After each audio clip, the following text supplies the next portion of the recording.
It's okay. Ay, okay lang yan. Okay, Ano naman Pilipino, Wednesday? Pilipino na lang. Sige. Pero nga,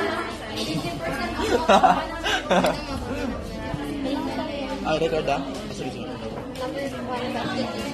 Sa tingin mo ba ay nakaka-apekto ang online selling sa iyong magagawa sa pag-aaral? Hindi, dahil sideline lang. Tapos pag may oras, may bakanting oras na ako nag-online selling. Pangalawa, nahihirapan ka bang balansehin ang online selling at yung school? Mas priority ko kasi yung schoolwork, yung school kasi sa online selling. Kaya hindi ako nahihirapan balansehin ng oras.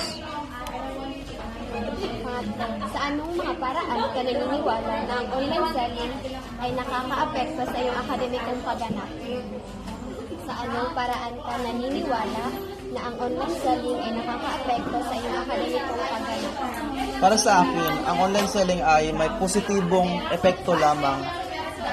As nasabi ko before na wala itong, na hindi ko ito priority kaysa sa pag-aaral. Kaya, positive effect lang. Positibong epekto lang para sa akin. True financial.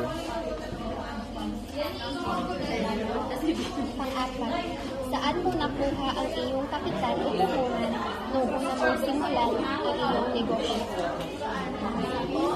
Wala kasing, tawag doon, wala kasing puhunan or capital yung pag-TikTok affiliate. Yun lang.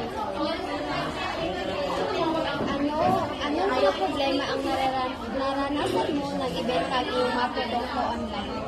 May isang problema lang ako, yun ay ang customer. Walang masyadong bumibili sa shop ko. Yun lang. Yan lang po.